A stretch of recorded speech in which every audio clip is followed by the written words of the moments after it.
James Bond, licensed to kill, in love with Madeline Swan. I could be speaking to my own reflection. Only your skills die with your body. And life is all about leaving something behind, isn't it? Hello, welcome to the Benverse. My name is Ben Friedman, and today we are talking about the newest James Bond film starring Daniel Craig and his final installment, No Time to Die. This is day 6 of my Advent Calendar's reviews, and I'm really excited to talk about this film because I have a lot of thoughts.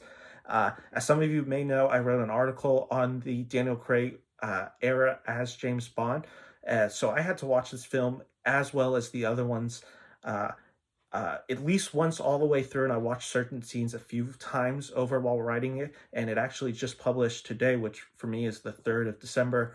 For you guys, it's probably going to be out for a few days already, but I think, let's just get into it. No Time to Die follows Daniel Craig's James Bond in his last outing, where he comes back to the idea of the Spectre after those events, and with Leah Sudak's character leaving her, and essentially is now having to reconcile with his past. And this is going to be a no spoiler review because I don't know how many people have gone to see it. I know with COVID it's still kind of weird, and also I just didn't take enough notes to really talk spoilers yet because I think it really does deserve it, specifically with its ending, which again, non-spoiler, just a really, I think, fitting ending to this franchise.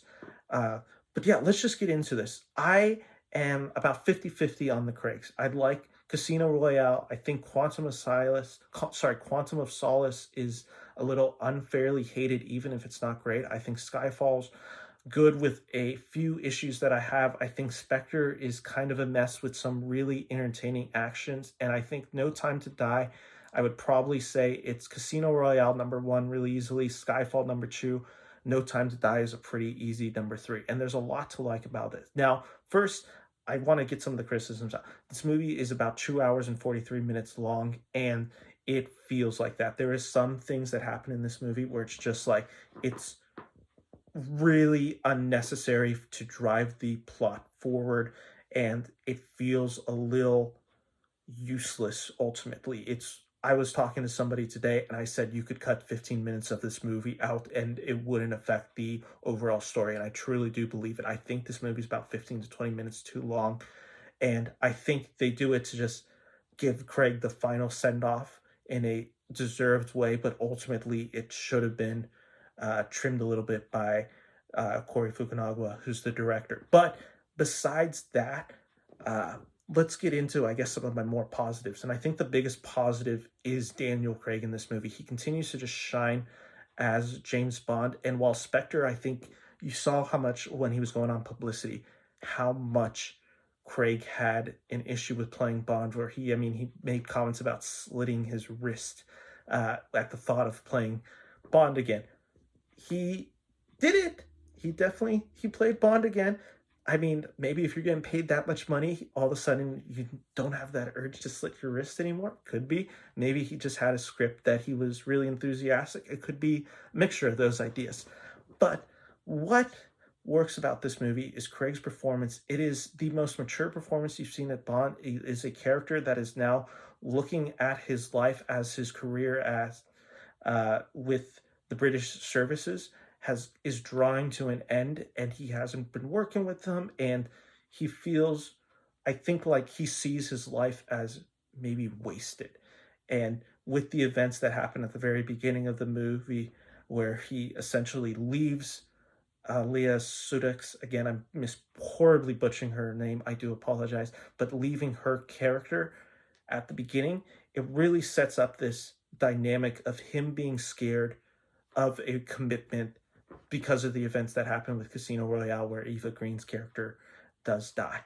And what this movie does is it shows the trauma, it shows the heart, and it shows kind of that softening of Bond to, I think, show that character progress through the ages. He's not as manipulative to women. He's a little bit softer spoken. He's a little bit more reserved, and he's definitely older because the action scenes feel a little bit slower. He has to rely on gadgets and weapons way more. He can't be doing the running, he can't be doing all that. He has to be a more trained, I guess, spy, and it feels very globetrotting, and so I think he kills it. But in particular, there's one sequence that everyone who's seen this movie, I haven't heard anyone talk about this sequence negatively, and that is the Cuba sequence with Ana de Armas, who was the main girl in Knives Out, reunites with Daniel Craig in this Cuba sequence where they're both trying to get information, and Ana de Armas is a breath of fresh life into this franchise. Her character is so charming, funny, yet such a badass in every way possible. And they really just have this great relationship between Craig and her that I really wish they got to explore. The Cuba sequence is a sequence that is just well shot. The action is incredible. The humor lands in a way that feels like kind of that classic Roger Moore, Pierce Brosnan Bond, but isn't overbearing. It's just a natural, funny on-screen chemistry between the two. You can tell the two like working with each other, and after Knives Out just know how to work well with each other. So they're able to just play off each other in such fun ways, and their dynamic and energy really just drives that action scene to just flat out one of the best action scenes in movies, and in particular just one of the best in the James Bond series. And that's a pretty high compliment considering James Bond is very known for its action sequences. And so this like 25-minute Cuba sequence is really just the highlight, and it comes at a really good time because the film's getting a little bit slow. So it really breathes a fresh energy to get you there through the rest. And then as Daniel Craig reunites with Leah's character from Spectre, again, you see this relationship grow. It's really great to see, I guess, the Bond girl that returns. So you get to see that dynamic. It's really the first time I can think of a Bond girl returning to a prominent role and getting to be that love interest again. And it's a direct sequel to Spectre again. So it's like you really get to see this relationship progress. And in Spectre, I didn't buy their relationship. In this one, I bought it much more. And I think they have a lot more of a commitment to each other, and I think it's a lot through Craig's kind of regret on how he handled that situation with this woman.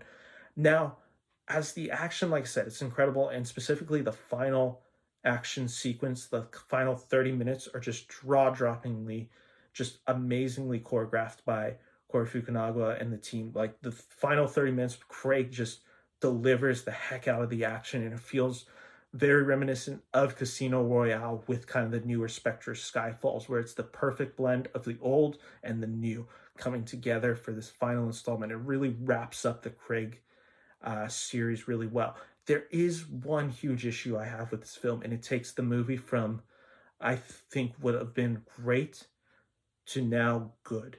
And that's Rami Malek is so miscast in this film as the villain that goes against Bond. The biggest issue, and it starts with scene one, it's the first scene of the movie, and it kind of just put off the movie a lot for me. First, the opening scene is too long. It's about 15 minutes. It almost kind of does it's probably actually not 15. It's probably closer to 10, but it feels like 15. It kind of tries to do that Inglourious Bastards where you set up the villain right away and see the story with another of the characters that isn't Bond to kind of be the driving force of the story. What ends up happening is it is Leah Suduk's, again, sorry for mispronouncing her name, Leah's character and Rami Malek. And Leah's supposed to be a girl in this movie, like, or at least in this part of the movie. She is supposed to be, I believe, like 12, and she watches Malek kill her parents. Now, the issue with this is Malek and Leah are much closer in age than Daniel Craig and Rami Malek are. However, in the sequence, Rami Malek is a full-grown adult, and Leah is supposed to be 12. And I think she's probably approximately somewhere in her mid-30s in No Time to Die. So it just doesn't work because it literally becomes the issue that Rami Malek looks too young to play this role, and it doesn't fit that he's supposed to be a closer age to Bond. It's like, why not just cast a little bit of an older actor to kind of give it that grit and gravitas that it needs. He feels like he is trying to make himself look and sound older and a little bit slower, but ultimately it's like, okay, Rami Malek, and I know he might be close to his 40s, but the thing is, he doesn't look it. He kind of has that child face. So it's just ultimately, it's just like, okay, why couldn't you just get a little bit of an older actor? And besides that, like, ignore all the age stuff. It's his performance is a lot of whispering like this, where it's just talking calmly to Bond like this. And like, it's really monotone and flat, and he doesn't do this film any justice. And that's the biggest problem with this film, where it's like, you've had the classic villains like Mads Mikkelsen in the Casino Royale. You have Javier Bardem as possibly one of the most iconic Bond villains now, with I'm not even going to try to remember his character names from Skyfall. You even have, who I know people had criticism for, but I don't think it's necessarily based on the performance, it's just how it's written, is Waltz's character as Blofeld in Spectre and this movie. Again, that character might be a little miswritten or misused, but ultimately it is still a good performance. This one just feels out of tone, doesn't fit with the film, and I just don't think he gives a great performance. I think it's very monotone and flat, and just doesn't have any real form of menace to it. It just doesn't land in any particular meaningful way, as does his story. His story as a villain makes no sense within this film. It's really just like, it's a villain who just wants to see the world get destroyed. And that's fine, but there's really no motivation or explanation or understanding of who this guy is, because he's supposedly this complex guy in Bond's past. But ultimately, it's just like, who is this guy? And when by the end of this film, you're also still wondering, just like, who is this guy? Like, ultimately, what purpose did he serve? They don't even share much screen time together, Craig and Rami Malek. It's just like, why? Like, why waste, I guess, a really great Daniel Craig performance and a really good movie with this story? And ultimately, the story is where all the issues with this film, I really do think, lie. Saying all that, I still think it is a highly enjoyable action film, and it works as a closure to the James Bond Daniel Craig series that I think people are going to love. And I have a lot to love about this movie, even if I think it is inherently flawed. So that's my review on No Time to Die. You can check out my full review on Daniel Craig's Bond films on Highbrow Magazine, which I believe the link is, you can find it on any of my socials, especially Instagram. I'll definitely have a post about that. Follow me at Ben to the Movies, which is my website where I do movie reviews. Follow me at the Beniverse on Twitter and Instagram, and check out this week's episode of Ben and Brand See a Movie, where we talked about The Nightmare Before Christmas. And as always, guys, I really, really appreciate when you, after watching this video, if you could give me a like, comment, and specifically hit that subscribe button. I'm just kind of blown away with like the fact that I keep getting daily subscribers and people texting me or people messaging me. And yeah, so I'm just flabbergasted by it. So take care, guys. Thank you so much for listening, and peace.